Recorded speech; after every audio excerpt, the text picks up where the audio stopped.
Okay, so once again, we are here to talk about supporting our underprepared students in our courses.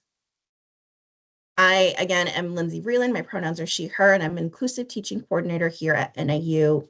And all my information will be sent out to you later so that if you need to contact me, you can do that easily. So let me turn off my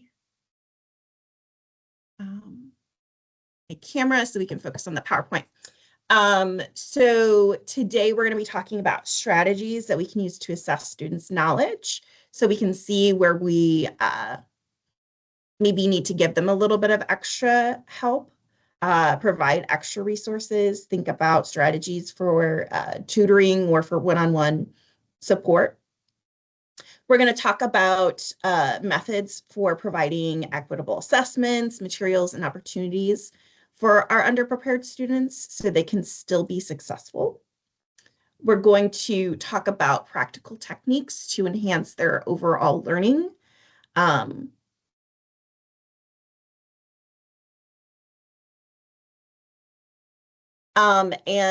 we're also going to learn how to create an inclusive learning environment to promote success for all students. And some of you all have joined me in presentations before, which is always very exciting. I love returning friends as much as I love new friends. And some of these tips and suggestions will not be shockingly new because I talk about inclusive teaching in all of my presentations, and good practices bleed over into a variety of different things that they're going to help. So just know that some of this information might not be completely new. And some of this information, you might realize that you're already doing something along these lines or doing this exact thing, and you're not necessarily thinking about it as something to support specifically underprepared students. Maybe you're just thinking about it as just a practical thing to support all of your students. And good teaching practices really do support all of your students, whether they're underprepared coming into the class, or maybe they've been out for a month because they were sick and they need to catch up and they really don't want to drop the class. There's a wide variety of reasons why students might not be where we need them to be when they need to be there. So I think it's important to start by thinking about why so many students are underprepared. So there's this widening gap between expectations for college level skills and the skills necessary to graduate high school. And we're seeing more diverse populations than ever. So that means that we're going to have more diverse educational experiences, that the things that these students, because they're coming from very different areas within the United States, within the state of Illinois, within the world, their skills, their knowledge, and their experiences are going to be very, very different. So we're getting a lot of first generation students in, which is amazing.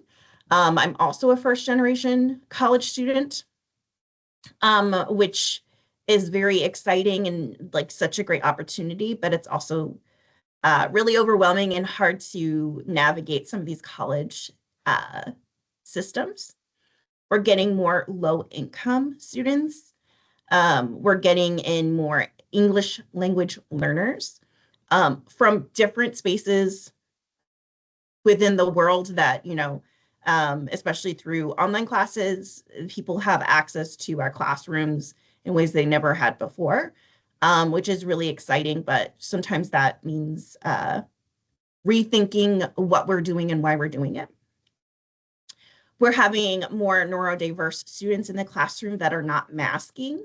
Whether or not we had a wide variety of neurodiverse students in our classrooms before, it isn't always clear based off of the ways that we collect data, but we have fewer students that are forcing themselves to pretend that they're not neurodiverse or that their brains don't work better in certain circumstances. We have more returning students, and we also have students from historically marginalized communities that are coming into our classrooms that, again, maybe the school systems that they went to are focused on other skills, not necessarily on preparing you to take a college level chemistry class. Some of these things we expect students should be able to do XYZ things, and they've never done them before. I never took a chemistry class in high school. I didn't have to, but I took journalism, for instance. So I wasn't necessarily prepared to do college level science classes, but that didn't mean that I wasn't capable of eventually doing them. And we also have to keep in mind that students, like maybe it would be great for them to take a class to prepare them before they start, the 100 level coursework or 200 level coursework. But colleges don't and can't require those classes for prepping students. So if they do take some sort of class, if they do some sort of like tutoring or some sort of skill training before the class, it's coming out of their pocket, and that's just not practical for a lot of students. Colleges can suggest that students should take a class that would prepare them, but they can't force students to pay for those classes. So we can't require that anymore. We used to be able to require those classes. But our students are also feeling underprepared. So especially coming out of lockdown and coming out of this period in education where people felt really, really isolated, more students are recognizing that they're underprepared. And that's both academically and also emotionally. So they're recognizing they have a lack of resources, that they might not have the transportation to go to and from college if they live close enough so that they can commute. They might be relying on public transportation, which isn't always reliable. Maybe they don't have the technology at home. Maybe they don't have an internet connection that's reliable. Maybe their computer's on the outs and they can't use that for their art classes. Maybe they don't have money that's freely available to buy books as needed or to upgrade things, or if their computer does go kaput, maybe they can't replace that immediately. And also maybe they don't have secure housing. So there can be larger things going on too. I know a lot of students a couple years ago coming back from lockdown were living in dorms and basically told me that they had nowhere else to go if they didn't live in a dorm. And that's not a very practical, like, financial solution to that, but also they needed somewhere to stay and there was a place for them to stay. And I was so happy that they were able to do that, but that meant they didn't have other resources readily available to them, and they felt not confident coming into the classroom. Sometimes they have a lack of support. So maybe they don't have connections of people who have been to college before. Maybe they don't have friends or family or connections to staff and faculty that know how to navigate systems. And there's also often a sense of urgency. So they have a scholarship or they have this opportunity to go now, and if they don't use that, they'll never get to go to college. If I start working full time, I'm never going to want to go back. I'm never going to have this money available to me again, and everybody says that college is the most important thing, that I need to have a college education. So I better do it. So keeping all of that in mind, what we want to do is try to assess what students know and provide resources. So this is sort of step one. And by providing resources, that means having some place where students can easily find the things that they need. Um, so what we can do is early on in the semester, I mean, we can do this in week 3, week 4. We could do it at mid-semester if we feel like some students aren't performing how we would like them to. We can do some ungraded assignments and have conversations with our students to check their level of readiness. So we do this often in the English classroom, where we might have a student, I have students write me letters to tell me what their experience with writing is, a little bit about themselves. It's not a formal piece of writing, and so I'm not expecting them to have particular like perfected formatting and whatnot. But I get to see their writing, and I also get to understand what their connection to writing is. And sometimes they have an amazing voice as a writer, but they really lack confidence coming into the writing classroom. And that's important too, just because they have the knowledge and they have the skills already. Knowing where they are coming in is important, because that can be vital when giving them feedback and sort of building them up. We want to make sure that we are establishing core concepts and skills, and we're sharing them. So if we expect them to be able to write a thesis statement or do works cited, I have experience working in the writing center also, and I have had a lot of students come in that are in like 200 level classes for, let's say, psychology, and they don't know how to format their paper according to the citation style. They don't know how to do the citations. They're expected to already know how to do those things, and they aren't being given resources on how to do that formatting. They aren't being given templates. They don't know where to go to find that information. So at the very least, we can be establishing like, this is what I'm expecting of you, and this is where you can find this information, if we're not going to be actively talking about how to do that thing in class. Because you all have to go over a lot of things in class, right?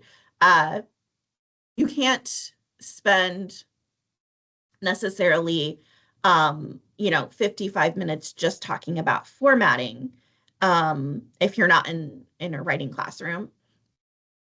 That's probably not going to be something that's feasible in everybody's classroom. So what can we do to make sure that students understand that when they turn that assignment in, this is the formatting that I'm expecting of you?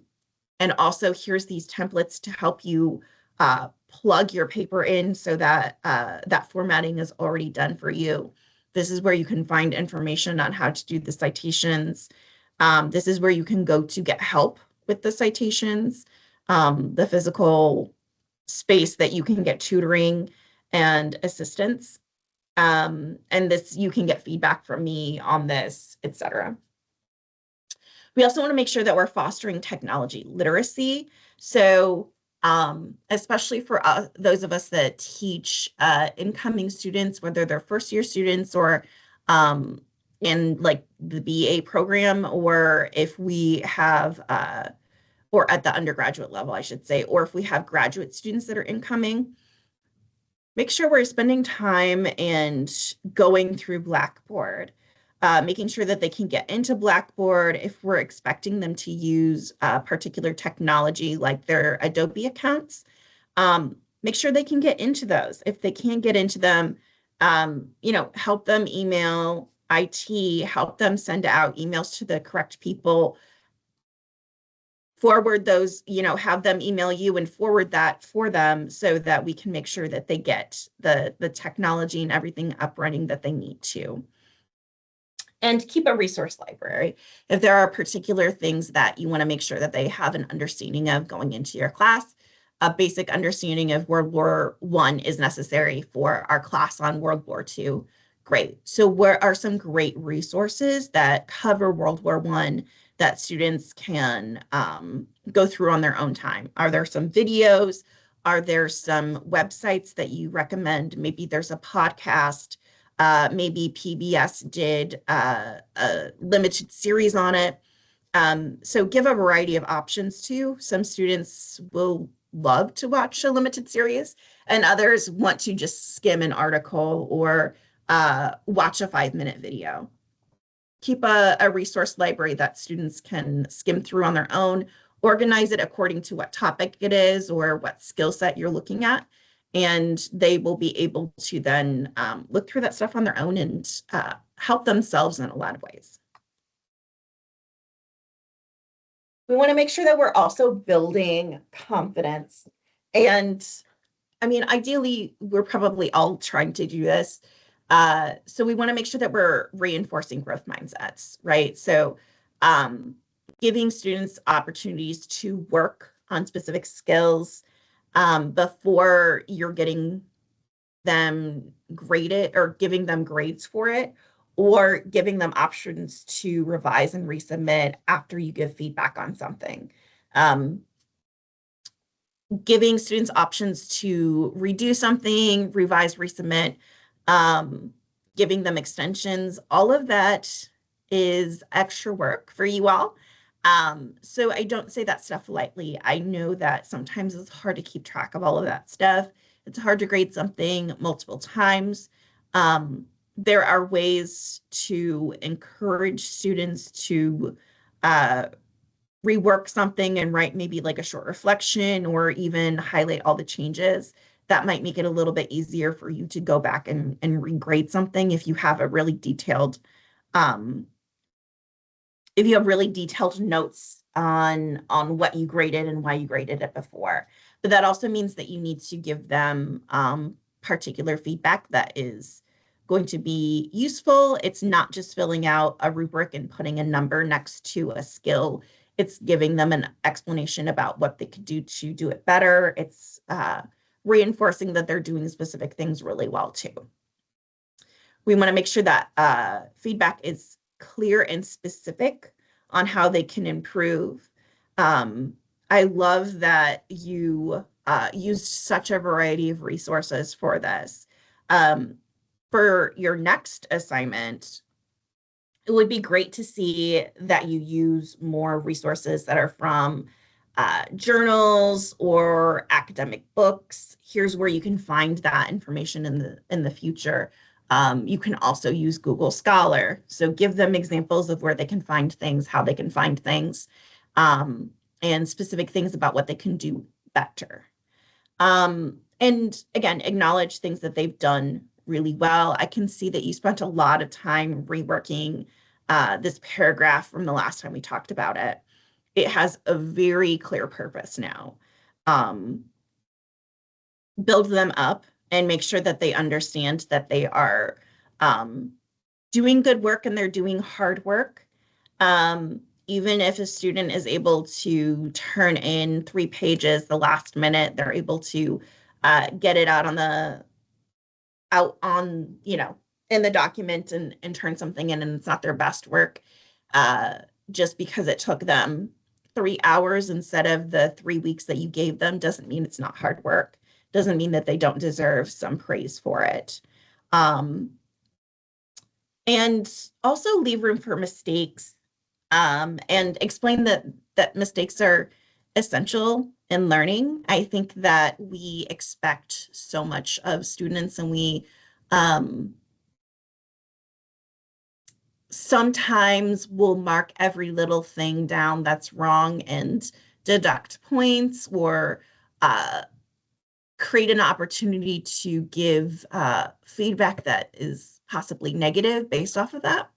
Um, but maybe they have a really great paper, but the punctuation um, is confusing. Does that necessarily mean that they should be taken down a letter grade for that?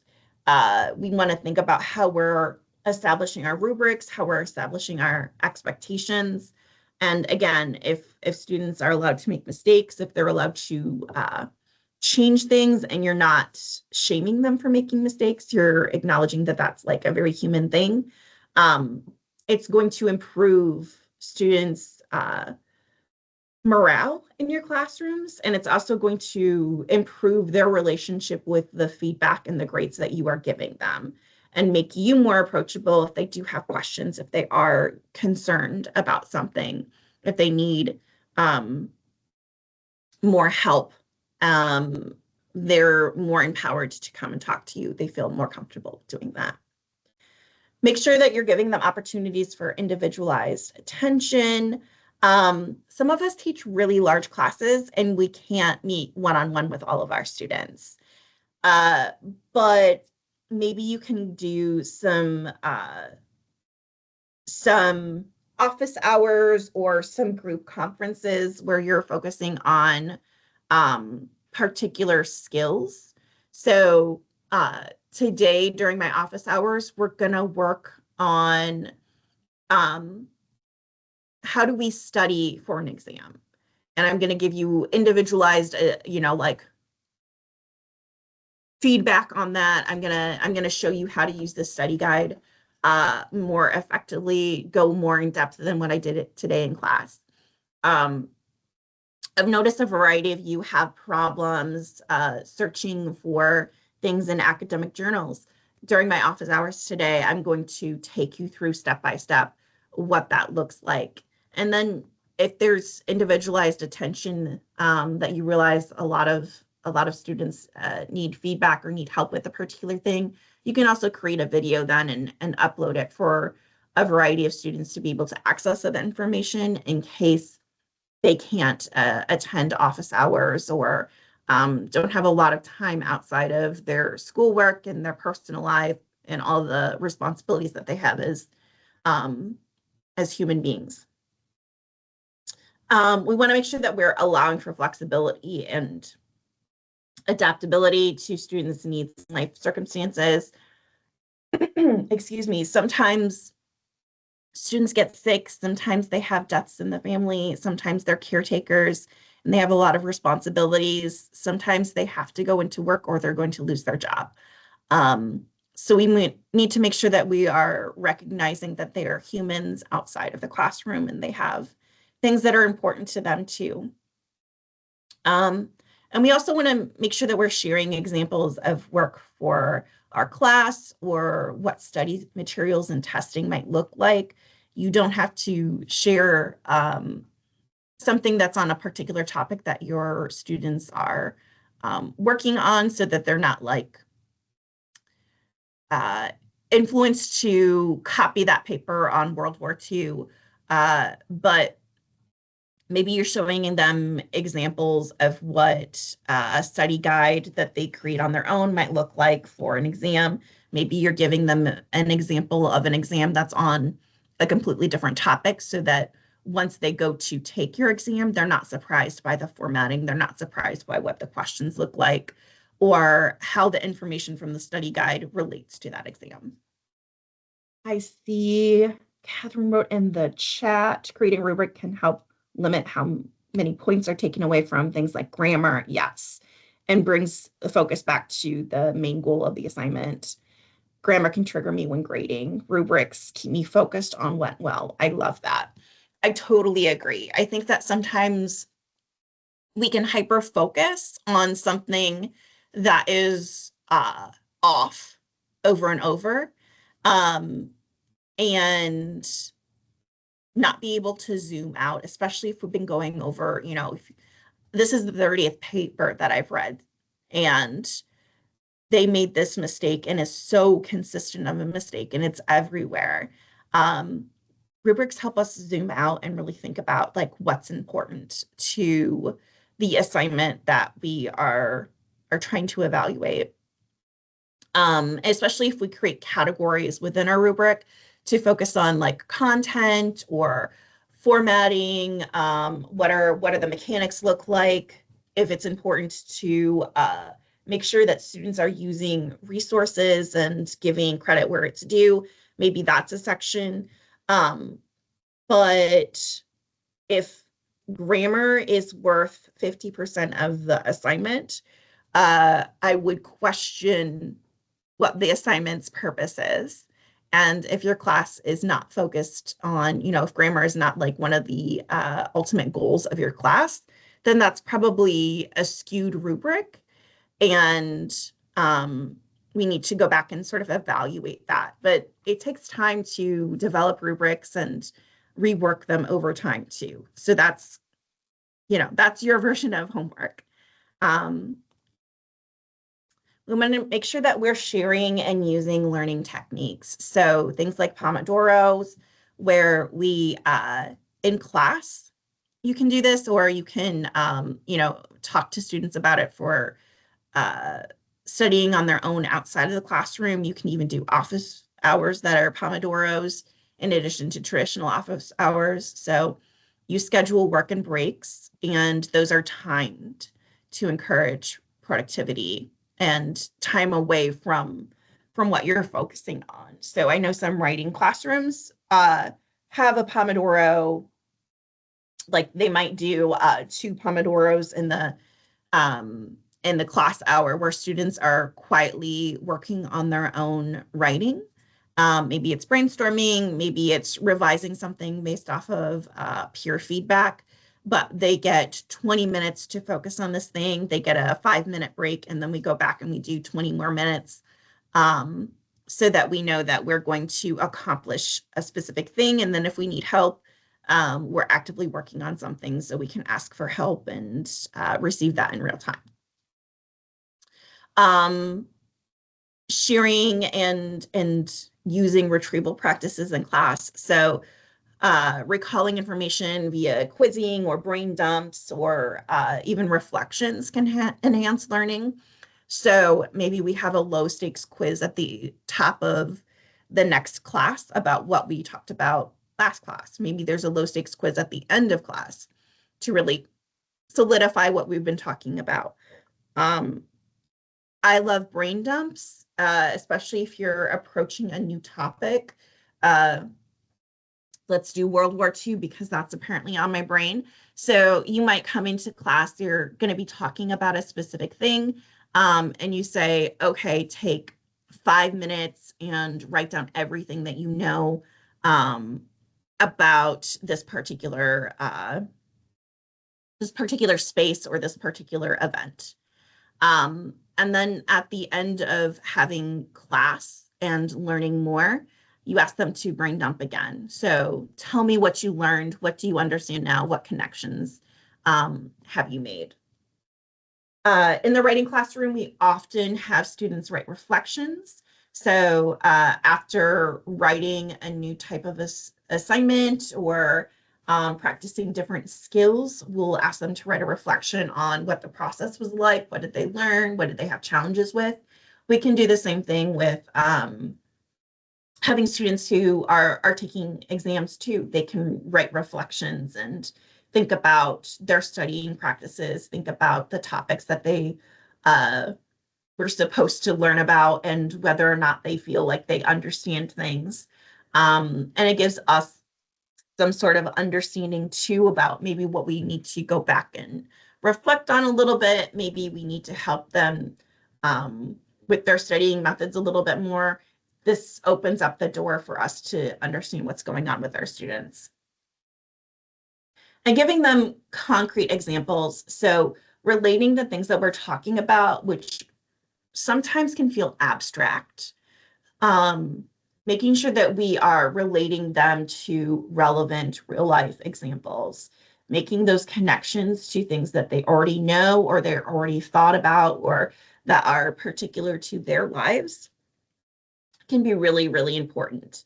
And it helps them ground this information, contextualize this information, and be able to retrieve it or understand how it taps into the skills or the knowledge that they have from other places in their lives or in their experiences. We also want to make sure that we're encouraging our students to speak up. We're giving them platforms and opportunities to ask questions about the content and skills. So we want to make sure that in the classroom, we're inviting people to ask questions, and that questions aren't being treated as something that's annoying. I understand the desire to redirect students to assignment sheets or to syllabus if they're asking a question that appears in those documents. Instead of saying it's in the syllabus or it's on the assignment sheet or didn't you read this or did you look for it on your own? What I will do in class is I'll pull up the assignment sheet and I'll show them where that information is. And I will often ask or act like I don't necessarily remember off the top of my head, and sometimes I don't.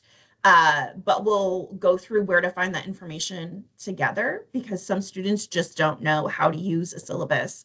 They don't know that they can interact with an assignment sheet and highlight things or bold things or reorganize information in a way that makes sense for them, that they can create a checklist based off of what's on the assignment sheet and make things that work better for their brains. But we want to make sure that we are not knocking them down, even if it's like a silly thing. Sometimes I know people like make jokes about finding something in the syllabus, but we also want to make sure that we're not discouraging students from asking questions or making them feel silly for not remembering something, because we also need to make sure that we are keeping in mind that students have so many classes and they have so many things going on. And so to not remember something about your syllabus isn't a slight to you. It just means they have other things that's taking up their space in their brain. Stephanie says they always pull up the syllabus and on the first class and highlight some key sections. I love that. I continue to pull up the syllabus as we move throughout the semester. I pull up the assignment sheets every time I talk about the assignments and I remind them of what's going on. I make sure that there's no shame associated with returning to those documents, because there isn't, right? We want them to. That's why we created them. But yeah, interacting with the syllabus and making it normal that like this is where you find this information and this is important. Establish that early on and keep grinding or keep coming back to that, because students don't necessarily make the connections between other classes off the bat, right off the bat. Like they might not necessarily think about interacting with the syllabus in your class can also be the way that they interact with the syllabus in other people's classes. Especially if you don't have a syllabus day, quote unquote, in the first week of classes. Sometimes students just don't look at the syllabus and don't think about it. We also want to make sure that we're being open to slowing down a class. So if we feel like we need to review content, if we need to confirm understanding, if students say that they're lost, okay, so let's backtrack. What are you lost on? How can we cover the information that you feel like is confusing in a way that's not just me repeating the same thing that I said? Can we watch a video? Can we have students teaching each other? Can we have them finding examples of things on their own? Can we have a wiki wander day where they're finding answers and reporting them back to the big group? Or we're researching the stuff on the computer and projecting it and we're all doing it together? What are ways that we can sort of slow down and make sure that that people are able to catch up if they're not automatically on the same page? Providing multiple means for communication. In-person meetings is obviously like very, very useful. Um, but also having virtual meetings with students. Not everybody can come be on campus at the same time. They might be running in between classes when you have office hours, so that might not work for them. Making sure they know how to email you, being open to Teams messaging if that's something that you're open to. Maybe you create a Teams that's for your class and you add all your students there. Um, I also like Blackboard Anonymous Q&A discussion boards. Sometimes you might not need to make it anonymous, but it's also a great way for students to ask questions and normalize that other people have the same questions.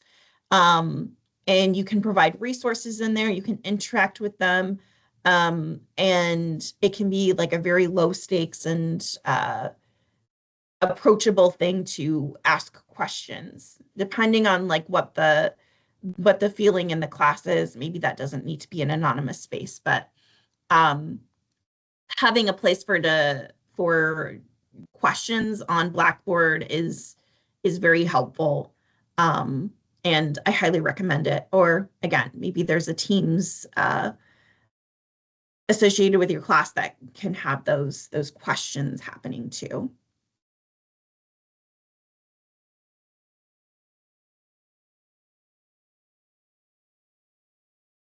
I find going through a database search in the classroom in real time is very helpful. Yes, students do not know how to use library resources and also won't go to the library unless you force them to, and I don't know why, but that's where we are. And when you show them that they can use the library search functions and it's doesn't have to be much harder than Google, then it all like clicks. But there is a learning curve on how to use that, or where to go in the library to get help from somebody who can help you, and that the librarians are all very, very nice and they want to help you. What Blackboard tool do you use for questions? I just use the discussion board on Blackboard. Yeah. Um, Discussion tool, exactly, Kathy. And you can then choose to make things anonymous, or again, students can ask them. I also do this thing where if students email me a question, um, I thank them for emailing me the question. And I think at least one other student might have that same question. I'll post it in a place on Blackboard that's like frequently asked questions about this particular topic or assignment or whatever, to normalize, like, if you've got the question, other people have those questions, and let's share the information so that people are empowered to ask those questions and they feel like it's a normal thing, because it is normal to have questions. Um, and we also want to make sure that we're honoring the needs of students who are making requests. If we can't meet an extension that students are asking for, like we can't do that for a particular reason, you can say why. Like the university has deadlines for grades, so I can't accept something on Tuesday when grades are due on Monday. But I could accept something on Sunday, and you can make that a conversation instead of just shooting students down and telling them no. Um, you don't have to do everything that they ask of you, but we can also make sure that we are willing to work with students in a way that encourages them to keep coming back and asking questions and keep contacting us. I use feedback folders. It is a blank manila type folder that they can sign in and leave me notes, comments, questions. I collect at the end of class and respond and hand out the next class. It's a private space. I love that. I love that. And I like that there's like this interactive thing during class too, that they can, it doesn't have to be in a digital space, which also I think makes it more approachable too. If you're answering questions and you're interacting with it in class, students are probably more likely to come up to ask for clarification or to feel emboldened to raise their hand and do that in a public way too. I love that. And again, some of us have really big classes, so it's not always as easy to field questions from 10% of the classroom as it is, in the classes that I've taught where, I might have 50 students at most. But whatever we can do to get them to ask questions and to make sure that they don't feel silly or diminished after asking a question is always going to be great. We also want to make sure that we're helping students find spaces and community. So if there are good places to do quiet work on campus, you can poll the students in your class and ask them where they like to go to work. You can encourage or arrange study groups. Maybe you reserve a space in the library during specific hours. Maybe you go sit in there too, and students can come in and work together quietly or ask you questions. You can show students where tutoring services are when students need individualized help. Maybe you walk over there, maybe you help them sign up. You might also schedule a visit from a tutor or a director of like the writing center to come in and talk to your students about what services are available. Let them know what to expect and how to prepare for those services too. And we can also normalize or incentivize them going. Okay, I asked you to revise and resubmit this thing. And I'm going to automatically bump up your grade by 2 points because you went to the writing center or you went to a tutoring service. That's great. Students don't know what they need when they go to tutoring often. So going on the web page and showing them what is expected of them, helping them understand what questions they have before they go to that space is also helpful, because a lot of times students will show up for writing tutoring specifically and say they need help with grammar, and that's not actually what they need help with, but that's the term that they understand from writing. So what can we do to make sure that they have an understanding what specifically they actually, want feedback on or help with, or what we think they should get help on?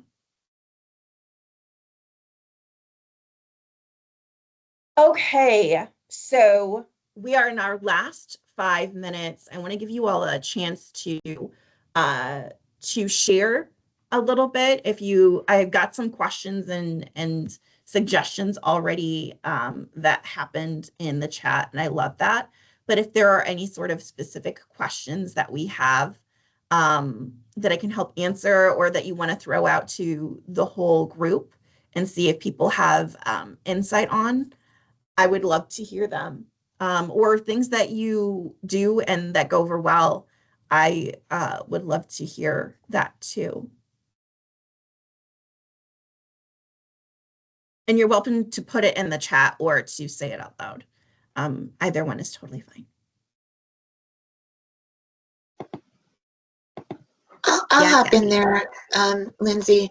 So as you know, I teach in the composition program, and so in 103P particularly, but now also in regular 103, especially since I have a lot of students who are trying it for the second or third time, I have made going to college and like being successful at college and the stages of development that college students pass through part of the regular subject of conversation in our course, and the subject of the last presentation students give at the end of the course, where they talk about if they were going to, say, make a presentation to incoming students next year, what would be the things they learned about, failure and success, and what to do about both of those along the way.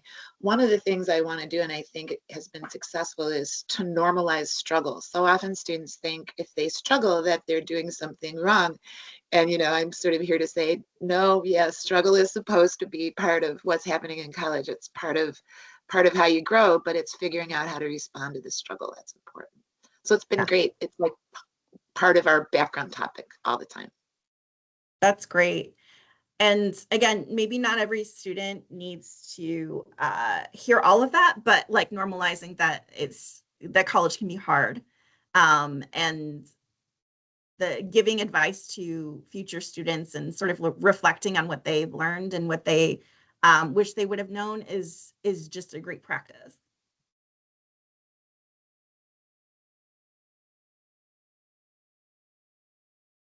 Thanks, Stephanie. Yeah, we have a few minutes left.